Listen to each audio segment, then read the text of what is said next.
Nuevos detectives. Hoy presentamos Firmado con Sangre.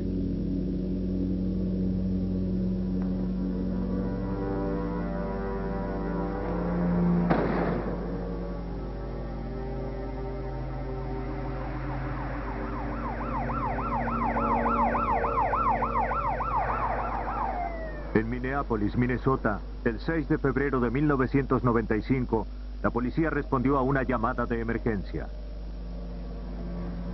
Llegaron al hogar de Ted Mills, su esposa Mamie Hernández Mills y su hijastro Nathan Latour.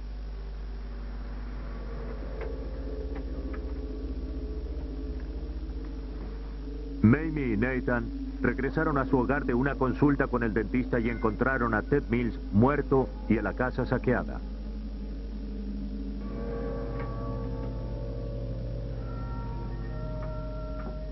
Mills yacía muerto con una herida de bala en la cabeza. La puerta trasera de la casa tenía señales de una entrada forzada. Las ropas tiradas parecían indicar que había ocurrido un robo.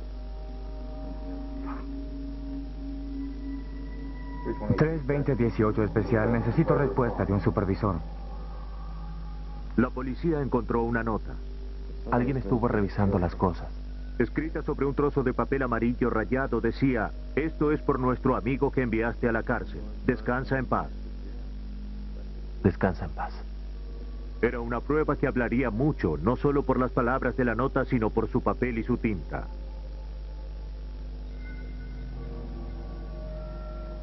El sargento David Palmer de la Unidad de Homicidios de Minneapolis acudió a la pericia de la examinadora de documentos forenses, Karen Runyon, para que lo ayudara a leer entre líneas. Los examinadores de documentos unen a escritores con sus caligrafías, a escritos con sus máquinas de escribir y a falsificadores con sus reproducciones. Mediante la utilización de computadoras, microscopios y realces digitales, estos nuevos detectives se internan en el minúsculo mundo de las fibras de papel y las partículas de carbón para resolver crímenes. Como examinadora de documentos en este caso, era tarea de Runyon averiguar lo máximo posible sobre un trozo de papel. La nota fue tomada de la escena del crimen y fue traída hasta mí. En primer lugar, hice un examen para determinar cómo la nota había sido preparada. Y había sido preparada con una máquina que usaba una cinta de película de carbón. Por lo que supe que si la cinta podía ser localizada, entonces podría ser leída y cotejada, posiblemente con la evidencia. Runyon le dijo al oficial que debían buscar una máquina de escribir eléctrica con una cinta de película de carbón, porque si encontraban algo así, debían considerarlo evidencia. También deben tener en cuenta que este documento tenía cierta irregularidad en el borde inferior, porque ha sido arrancado del resto del trozo de papel. Por eso deberían buscar cualquier trozo de papel parecido o algún cuaderno o anotador de donde pudo haber salido esta porción.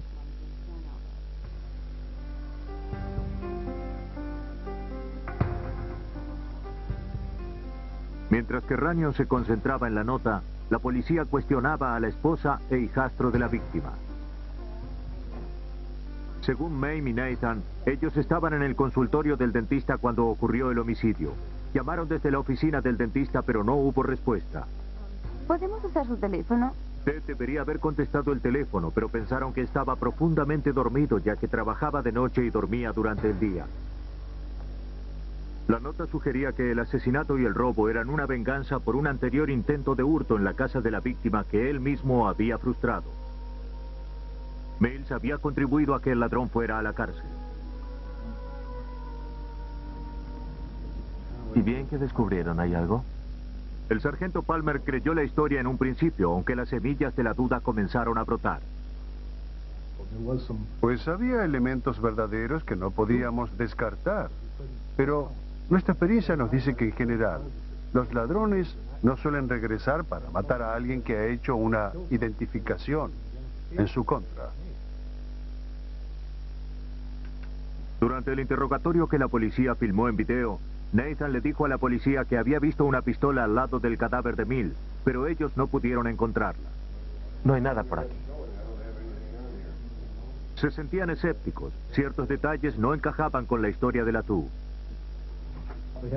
Tenían 2 perros en la casa que habrían ladrado ante un extraño. Sin embargo, Ted Mills siguió durmiendo. Para Palmer eso sugería que el culpable no era un extraño, aunque las coartadas de Mamie y Nathan habían sido confirmadas. Un identificador de llamadas en la casa registró la llamada desde el consultorio del dentista alrededor de la hora del crimen. Pero había otro detalle que fastidiaba a Palmer. El lugar parecía haber sido revuelto de una manera demasiado ordenada, y no como un ladrón suele desarreglar una habitación. Eso nos parecía sospechoso porque según nuestra experiencia como investigadores, la mayoría de los ladrones no son tan prolijos. Era como si los cajones hubieran sido vaciados para luego volver a poder llenarlos con facilidad. Y la llamada de emergencia de Latú dio lugar a más sospechas. Mataron a mi padre. ¿Qué pasó? Acabo de llegar a casa, estaba en el hospital con mamá. Entraron por la puerta trasera, revolvieron todo y le dispararon. Ocurre que sabía demasiadas cosas para contarlas de manera tan inmediata. La mayoría de las personas, cuando hablas con ellas, están histéricas, en un estado tal que apenas pueden decirte qué hora del día es. Solo se limitan a gritar y llorar para que alguien vaya de inmediato a socorrerlas. Pero esto era muy diferente. Nos dio una sensación de incertidumbre. Había algo en el caso que no parecía cierto. Las piezas no encajaban. La indicación más sólida de que no todo es lo que parece fue una huella dactilar encontrada sobre la ventana rota del punto de entrada. Pertenecía a Nathan Latú.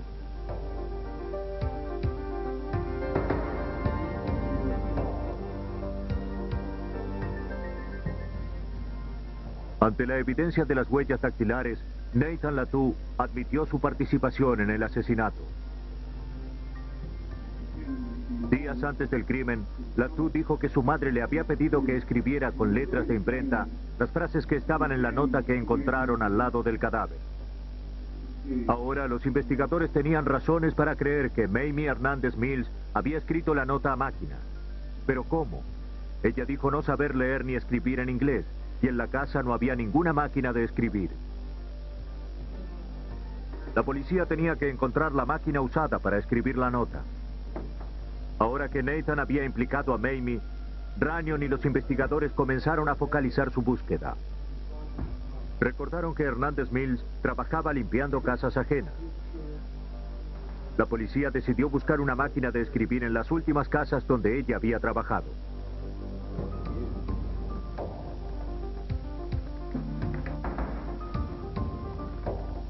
En una de ellas, la policía encontró una máquina de escribir eléctrica con una cinta de película de carbón.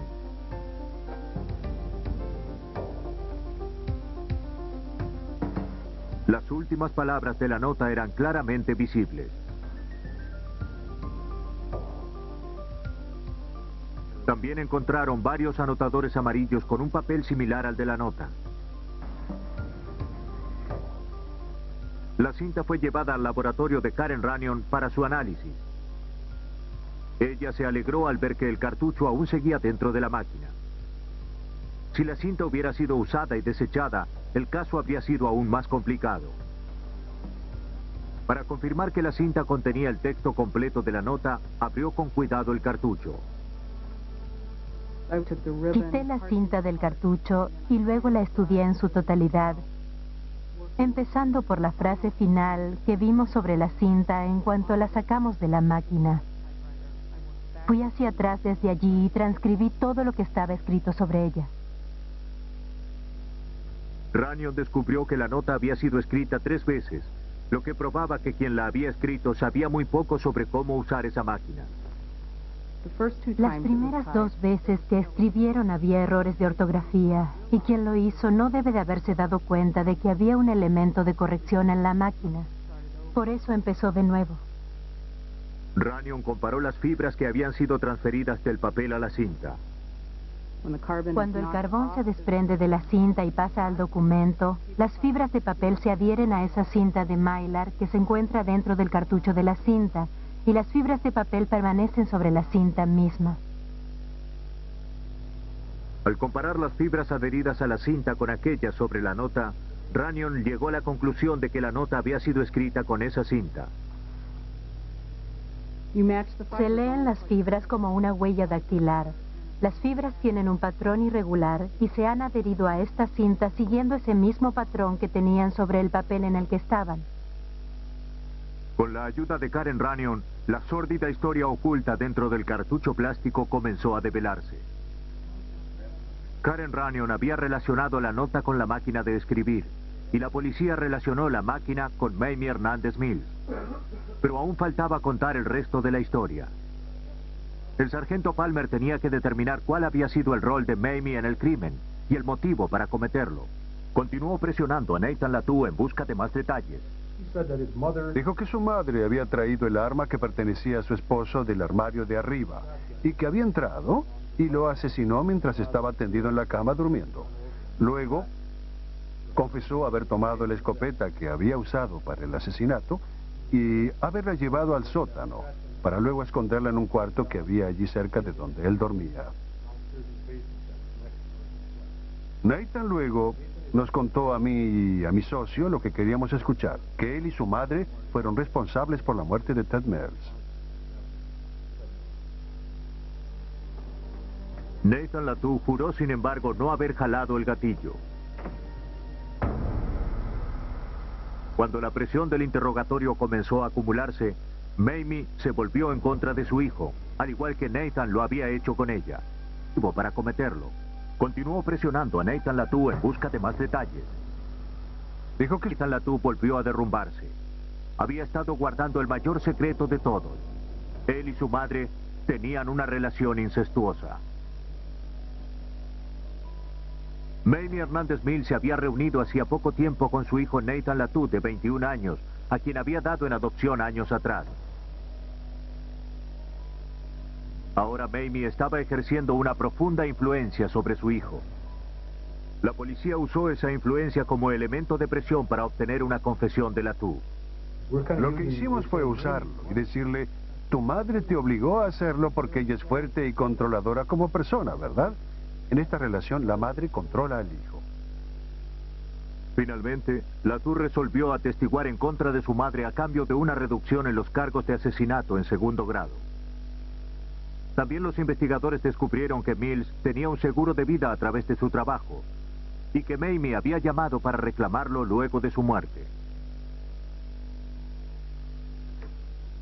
Con ese móvil expuesto, los acontecimientos extraños de ese sangriento día de febrero comenzaron a ordenarse. Mamie Hernández Mills había escrito la nota en la máquina de escribir de su empleador, usando la nota manuscrita de Nathan como guía. Cada vez que cometía un error volvía a comenzar, con lo que escribió también una historia reveladora dentro del cartucho de la máquina de escribir. Cada letra liberó fibras del papel para transferirlas al carbón sobre la cinta.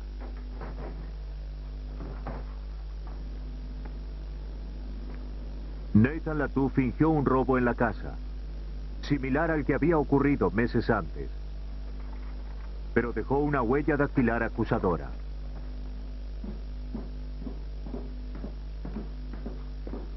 Nathan y Mamie subieron las escaleras con sumo cuidado para no despertar a Ted Mills. Al entrar en la habitación, no perdieron tiempo.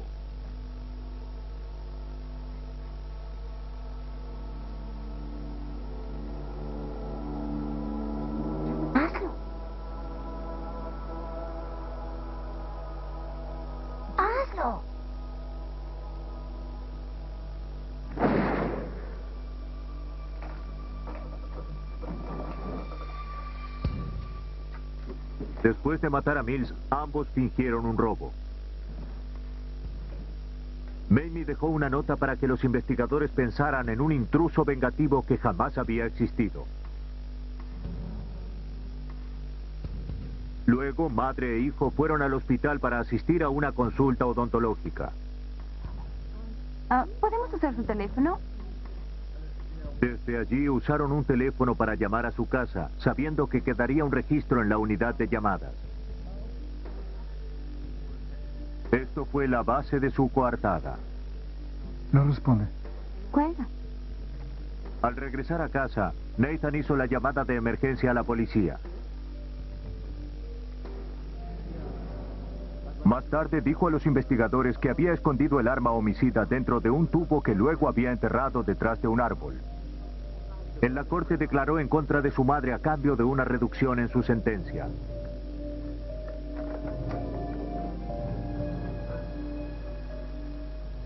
Mamie Hernández Mills fue culpada de homicidio en primer grado el 20 de abril de 1996. La sentencia fue cadena perpetua. Nathan Latu se declaró culpable y fue sentenciado a 24 años de prisión. Al dejar una nota, Mamie Hernández Mills y Nathan Latu pretendieron acusar a un intruso inexistente, pero dejaron demasiada evidencia real que indicaba lo contrario. La nota estaba cerca del cuerpo, y esa nota era parte de un plan para que ese pareciera otro tipo de crimen y no lo que realmente fue. En ese aspecto fue muy interesante el caso, sobre todo porque pudimos encontrar la máquina con la cinta. A los investigadores Palmer y Runyon, la nota creada para desviar a las autoridades del verdadero asesino los condujo directamente hacia él.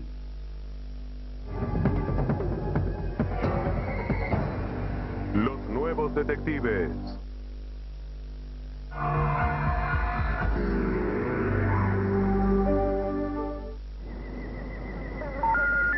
Lo sentimos. La persona a quien está llamando se encuentra fuera del área de cobertura. Está en algún lugar remoto, solo, desesperado por saber de usted.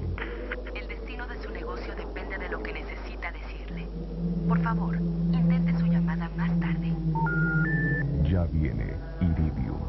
Sus llamadas llegarán a cualquier rincón del planeta y usted no estará fuera de alcance. Impresionante fotografía, imágenes crudas y dramáticas, la vida de las criaturas grandes y pequeñas, los secretos tras la tecnología. Usted nunca estuvo tan cerca de la verdad. Confirme que la realidad es más sorprendente que la ficción en el mundo que nos rodea. Acérquese a lo maravilloso y prohibido. Ni pestanee. Sea un testigo ocular. De lunes a viernes, solo en Discovery Channel.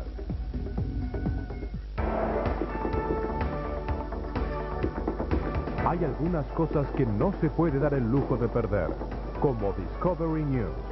Supere los obstáculos y descubra la ciencia tras los titulares. Discovery News. Para entender lo que sucede, por qué sucede y cómo afecta a nuestras vidas. Discovery News. La ciencia tras los titulares. Lunes, solo en Discovery Channel. Logros de la más avanzada tecnología revelan maravillas y milagros. Secretos increíbles son revelados y explicados. Aquí coinciden la ciencia con la ficción, donde las preguntas son respondidas, desde curiosidad común hasta fenómenos científicos, desde antiguos acertijos hasta los últimos descubrimientos. La revista que maravilló al mundo ahora es la serie que lo maravillará a usted, Discover Magazine. Solo en Discovery Channel. Está viendo Tecnomanía. Solo en Discovery Channel. Nuevos detectives. En Virginia ocurrió un asesinato aún más extraño. En una nota dirigida a sí mismo, un hombre confesó sus terribles intenciones. La muerte de una mujer mayor a causa de un disparo en febrero de 1995 llevó a la policía a un hogar al este de Virginia. Lo único que faltaba en la escena eran $5 del monedero de la mujer. La policía sabía que el crimen había sido cometido por Richard Webb, de 18 años, que era el nieto de la víctima y que vivía con ella. Según la policía, Richard había planeado matar a sus abuelos, robarle su dinero y huir en su camioneta. El abuelo escapó cuando el arma se trabó.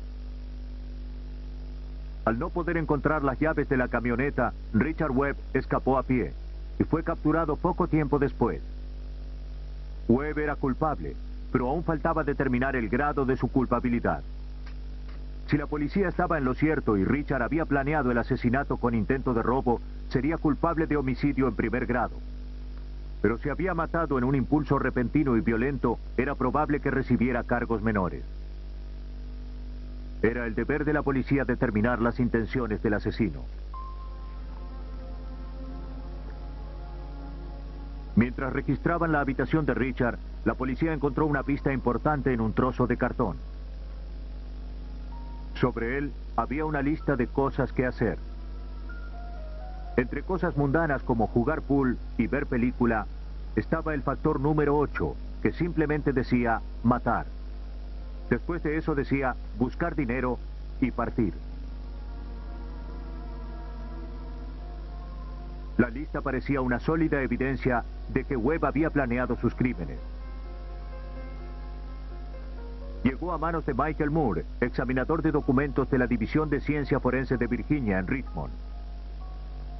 Para probar que Webb había escrito la nota, necesitaría buscar similitudes entre la letra de la nota y muestras escritas por Webb.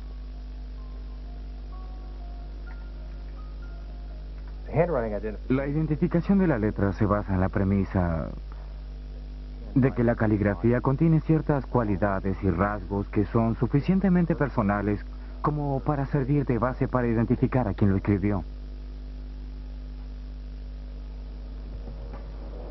La lista homicida de Webb, ya clasificada como evidencia, fue sellada y enviada a Michael Moore. Nuestra caligrafía es tan personal como nuestras huellas dactilares. Cuando niños, se nos enseña a escribir imitando un sistema al que a menudo se llama sistema de copiado. A pesar de la utilización de esta técnica, comenzamos a desarrollar nuestra caligrafía personal, que permanece con nosotros para toda la vida. Estas deformaciones conforman la base del análisis.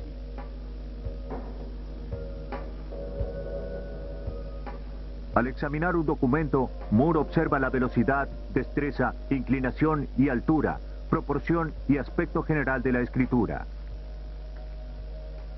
Las similitudes, así como también las diferencias, son estudiadas al detalle.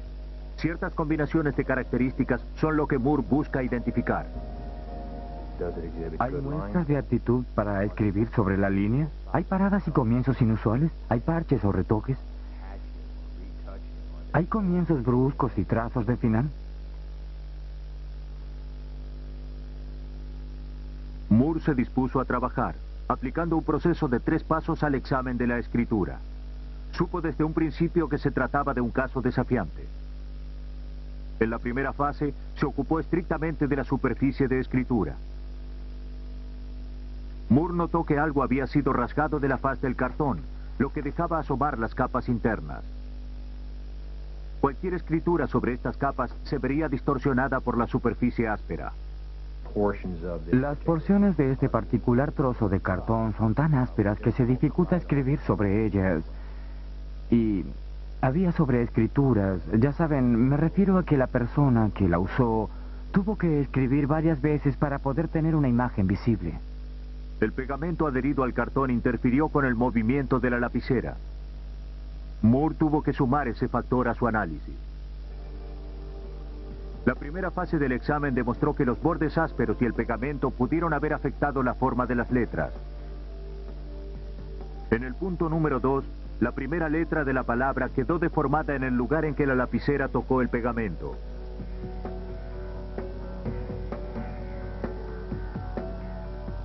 Si la muestra de escritura contiene letras con curvas cerradas, el grafólogo debe determinar si se trata de un hábito de la persona que escribió la muestra o si fueron creadas porque la tinta a base de agua se esparció y cerró así la curva.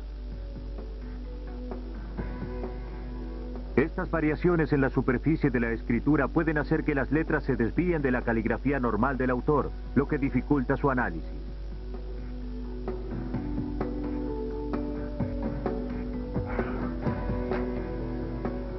Richard, ¿cómo va eso? En la segunda fase del examen, Moore estudió el material, o sea, los escritos generados por el sospechoso. Si quieres, por favor. Nuevamente se enfrentó a un desafío. Llamar a cara. Bajo custodia, Webb tuvo que completar formularios, tomar dictados sobre un trozo de cartón y producir otros escritos para compararlos con la lista original. ¿Ver película? ¿Ir al centro? Moore hizo las comparaciones, pero las muestras eran inadecuadas. Webb había escrito las palabras dictadas en un medio ambiente muy formal y controlado.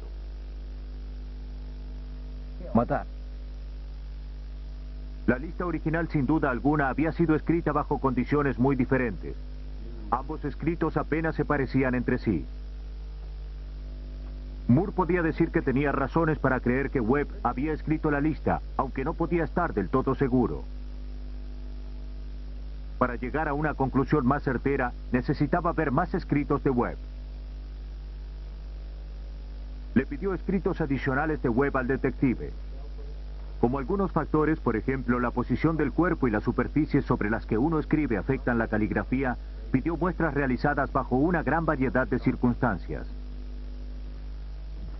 Los agentes del alguacil recolectaron una variedad de escritos de Webb, incluidas cartas personales, tarjetas y algunas poesías.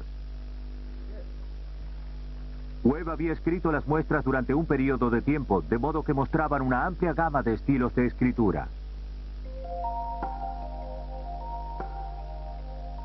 Había llegado el momento de su mayor desafío, la fase final del examen de escritura, en la cual él debía realizar la comparación de la lista con el material previamente escrito de Webb.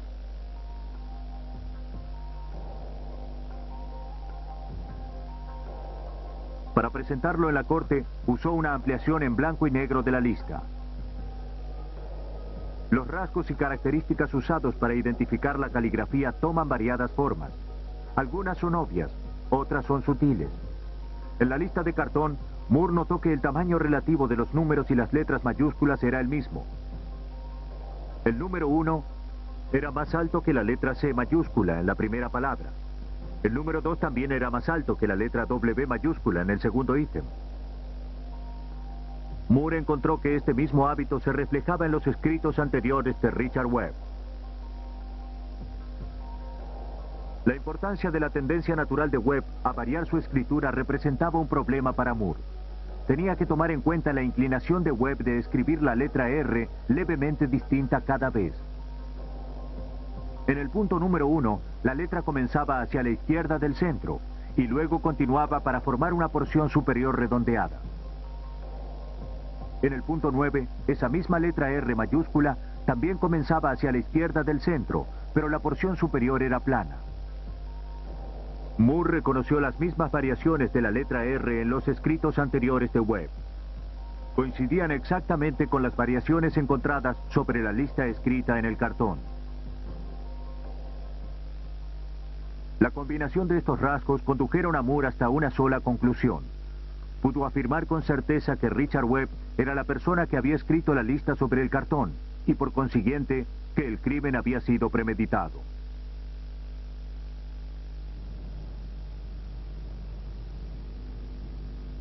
En conclusión, se necesita una mente humana para reconocer una mano humana.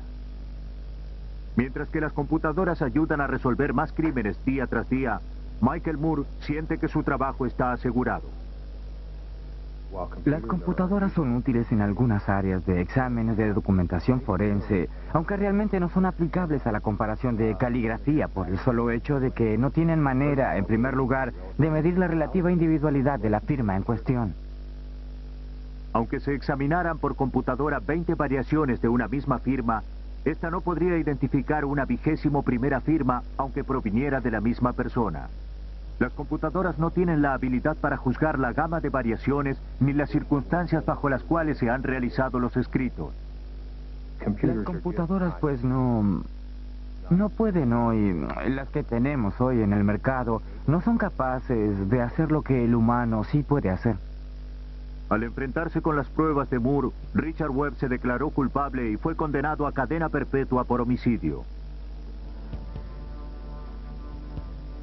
El análisis de la escritura relacionó a un asesino con su crimen. Aunque al comparar caligrafías, el examinador siempre debe estar seguro de concentrarse en las pistas correctas. Las muestras de caligrafía más cruciales podrían provenir de los lugares menos pensados. En Smyrna, Tennessee, a las afueras de Nashville, un hombre hizo un conmovedor pedido de ayuda en 1994. Ricky Bryan, un soldador de 39 años, tuvo una relación circunstancial de 5 años con Charlotte Scott, de 72 años de edad. Yo salí con la mujer durante unos 6 años. Y ella desapareció, así que tenemos que encontrarla. Scott había estado 2 semanas desaparecida. Ojalá ella volviera a casa, donde quiera que esté. Su familia tenía esperanzas de encontrarla. Rezo porque alguien aparezca con noticias. La hija de Scott, Rosalie, informó sobre su desaparición al no encontrarla en su apartamento y al ver que la puerta estaba abierta. Solo queremos saber dónde está ella. Departamento de policía, ¿hay alguien en casa? La policía registró el apartamento de Scott el 19 de octubre. Había sido vista por última vez escribiendo una receta y dirigiéndose a un cajero automático. Su automóvil estaba estacionado fuera de su apartamento. La puerta trasera aún está abierta. ¿Quieres ver arriba? No había señales de una entrada a la fuerza. Todos los signos de rutina diaria seguían intactos, como si ella fuera a regresar en poco tiempo. Al no encontrar pistas en la casa, la policía se inclinó hacia Ricky Bryan con la esperanza de que él pudiera darles alguna información. Residencia, no hay nadie en casa. Al principio no parecía que Bryan pudiera ayudarlos. Dijo haber estado fuera de la ciudad cuando Scott desapareció y dijo que no habían hablado en 3 meses. Pero Bryan los ayudó más de lo que ellos podían imaginar. Los detectives E.J. Bernard de la Policía Metropolitana de Nashville y Clayton Thomas de la Policía de Smyrna encontraron un error en la historia de Bryan, un error que esperaban utilizar para descubrir la verdad. Ellos descubrieron que Bryan había usado la tarjeta del cajero automático de Scott el día en que se informó sobre su desaparición. Habla el detective Bernard. Él dijo que no estuvo en Nashville, pero tenemos la prueba de la cámara y las declaraciones de sus parientes. Y también están las transacciones del banco, que quedaba muy cerca de su residencia. Con esa prueba, la coartada de Bryan se desmoronó. Pero el hecho de que hubiera tomado el dinero de Scott no significaba que estaba involucrado en su desaparición. Aún así, la mentira lo convertía en el único sospechoso en este crimen con tan pocas pistas.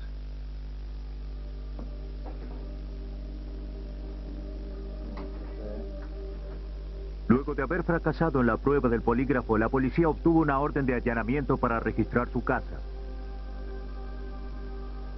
Estaban buscando recibos de cajero automático, armas, herramientas que podrían utilizarse para un secuestro o un asesinato, cualquier cosa que relacionara a Bryan con el crimen. Pero no encontraron nada. No tenían evidencia física ni más pistas. La investigación se vio detenida. Y pasaron algunos días frustrantes antes de que los detectives obtuvieran otra pista.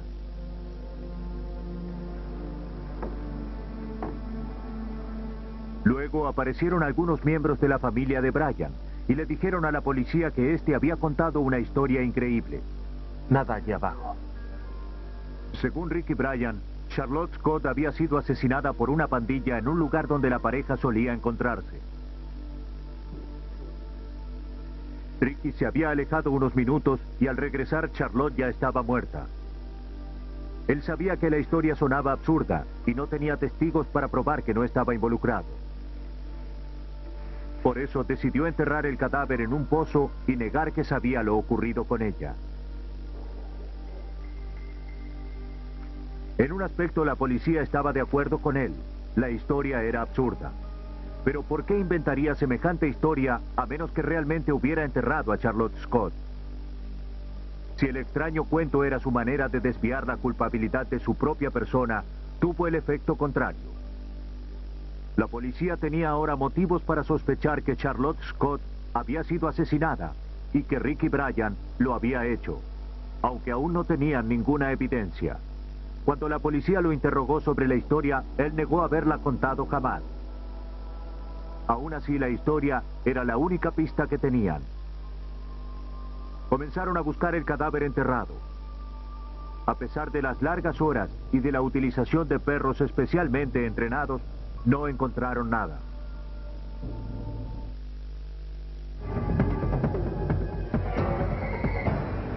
Los nuevos detectives. Discovery Channel tiene tu pasaje a la emoción. Llega a algunos de los lugares más bellos del mundo y vuélvete loco. Australia, Hawái, Bahamas. Las aventuras nunca habían sido tan divertidas. No es solo sobre cultura, ciencia o naturaleza. Es sobre saber dónde y cuándo. Atrévete. De lunes a viernes solo en Discovery Channel. Nos enseñan a construir. Nos enseñan a cortejar. Nos enseñan a jugar. La función y la belleza coexisten en el mundo natural. Nos enseñan el mejor uso de los materiales y la energía, desde la elasticidad de las telas y los ingredientes de los perfumes hasta el desarrollo de los mejores autos. Las mejores creaciones nacen del diseño al natural. Solo en Discovery Channel. Deténgase. Observe. Escuche. Descubra un mundo lleno de sorpresas, maravillas y bellezas. Descubra un mundo que puede resultar ajeno y a la vez familiar. Vea cara a cara el mundo que nos rodea, hogar de toda criatura viviente. Descubra el mundo natural. De lunes a viernes solo en Discovery Channel. El explorador francés Nicolas Hulot y su equipo viajan a las 4 esquinas del mundo en busca de lo inusual, lo peligroso, lo extraordinario. Súmase a un cometa humano de 45 personas. Vuele un helicóptero sobre un volcán de Hawái. Estos aventureros desafían los elementos para capturar magníficas imágenes que retan nuestra imaginación. Ushuaia, la aventura máxima. Lunes, solo en Discovery Channel.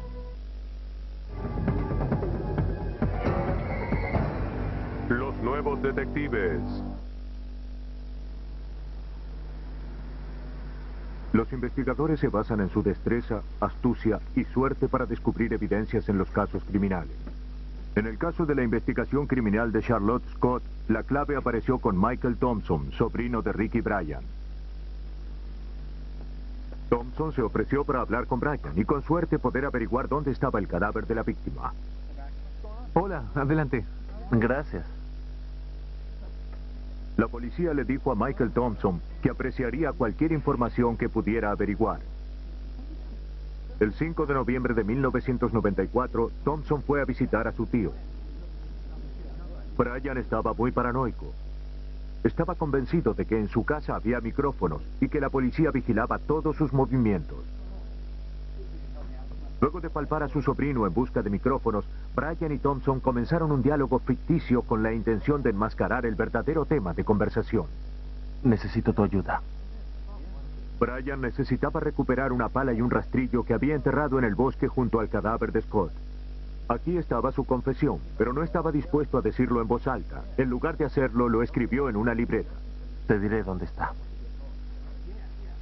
Cada vez que escribía una frase, retiraba el papel de la libreta y lo quemaba en una cocina a leña. Él tenía miedo de que las herramientas fueran encontradas y lo relacionaran con el cadáver. Y durante la conversación escrita, Bryan dibujó un mapa detallado para mostrarle dónde estaban enterradas las herramientas y el cadáver. Luego quemó el mapa al igual que lo había hecho con las otras notas. La evidencia había sido destruida. Aunque no por mucho tiempo.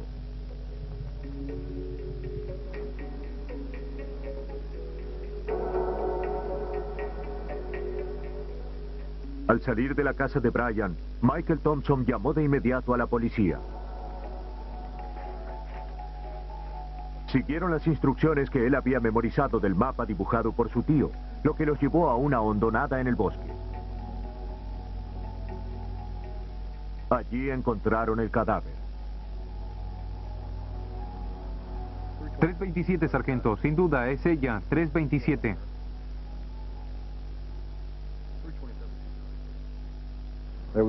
Había olor a cadáver en descomposición, de modo que revisamos todo.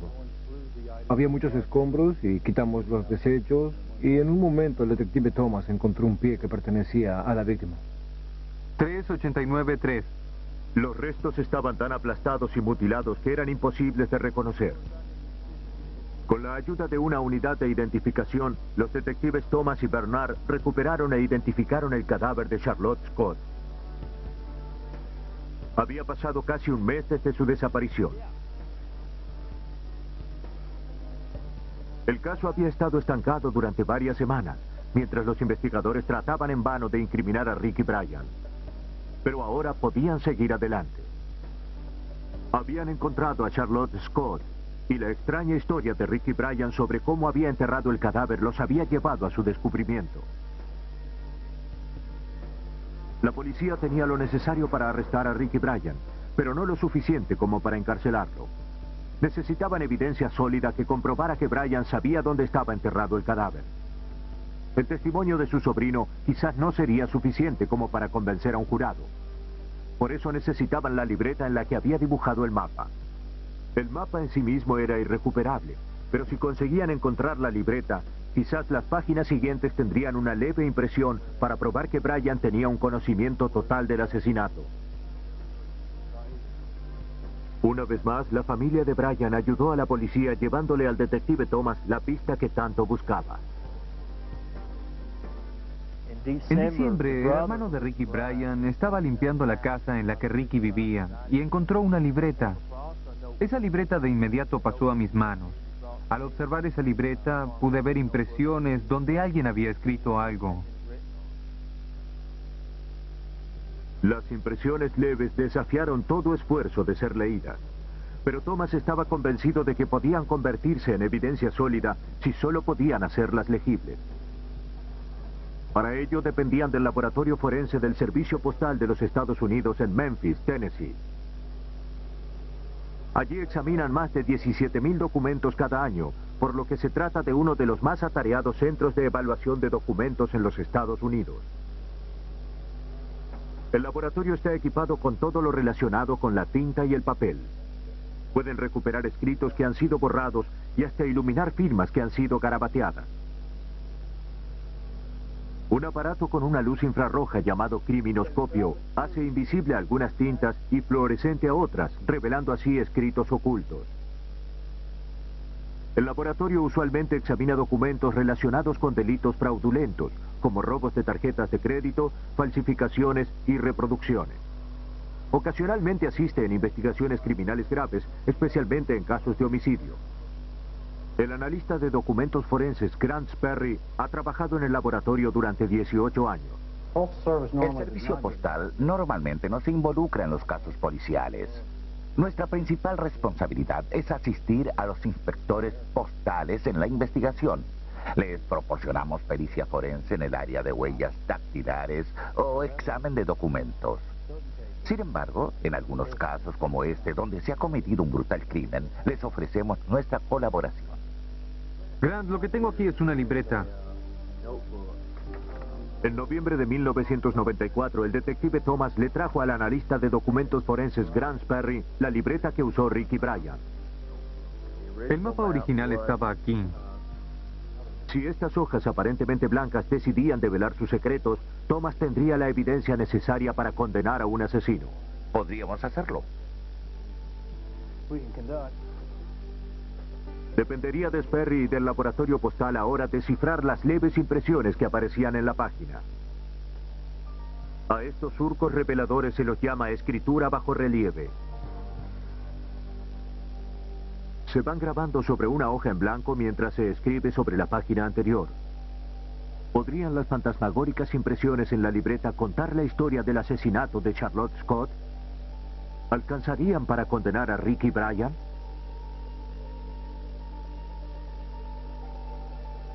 De acuerdo, Patricia, tenemos que fotografiarlo. Por medio de una luz de fibra óptica utilizada para iluminar la superficie del papel, Sperry determinó que la libreta de Bryan en verdad contenía impresiones leves del mapa, como también de otras escrituras bajo relieve. Después de fotografiarlos, utilizó el aparato detector de electroestática, o ADES. Este aparato volvería visibles las marcas fantasmagóricas. El Hades es no destructivo en su mayor parte. En otras palabras, el documento es protegido por la película de imagen. Se puede así retener un registro permanente de cualquier bajorrelieve desarrollado. Sperry colocó la página de la libreta sobre una placa de bronce y la cubrió con una película plástica. Luego, por vacío, la película se introduce dentro de las fibras del papel y dentro de las impresiones. La película es cargada eléctricamente mientras que se arroja tóner sobre ella. El tóner es atraído por la carga y así llena los bajorrelieves de la película. Una vez que el tóner está instalado en su lugar, Sperry lo fija con una hoja de plástico adhesivo. El paso siguiente es prensarlo para quitar la capa de plástico adhesiva, que ahora tiene una imagen sobre ella desarrollada con nuestro Hades.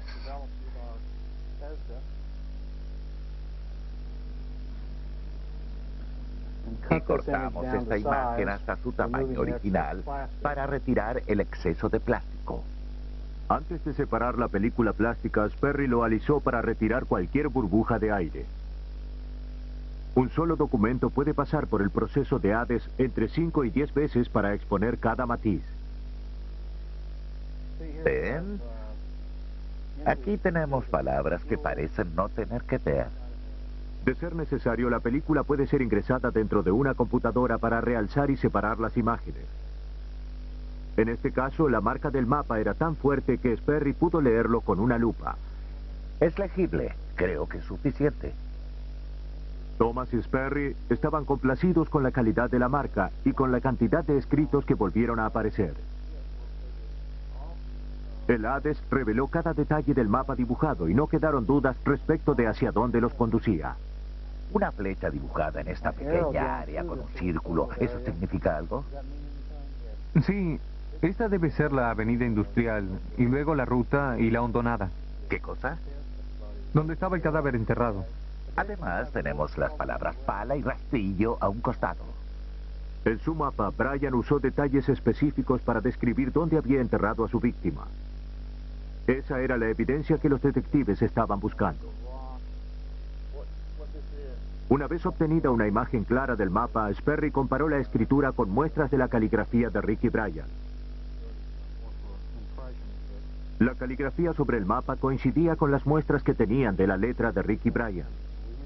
Sperry había probado que Ricky Bryan era el autor del mapa. Una vez revelada toda la evidencia, el detective Bernard armó las piezas del rompecabezas de la escena del crimen. Él fue a la casa de ella una noche, la sacó de la casa y la llevó a un área aislada. La mató, la mutiló y luego la enterró en un pozo. ¿Qué llevó a Ricky Bryan a asesinar brutalmente a la mujer que decía amar? Varios dijeron que fue por dinero. Clayton Thomas no opina lo mismo. Yo creo que él realmente la amaba. Creo que durante ese tiempo ella quería romper la relación y él pensó que si no podía tenerla, nadie más debería tenerla. Queda bajo arresto. Ricky Bryan nunca admitió haber matado a Charlotte Scott. Hasta el final siguió aferrado a la historia sobre la misteriosa pandilla de hombres. Fue acusado de homicidio en primer grado y sentenciado a 25 años antes de poder pedir libertad condicional. Cuando un asesino deja atrás una huella en papel, apenas imagina que podría haber firmado allí una confesión.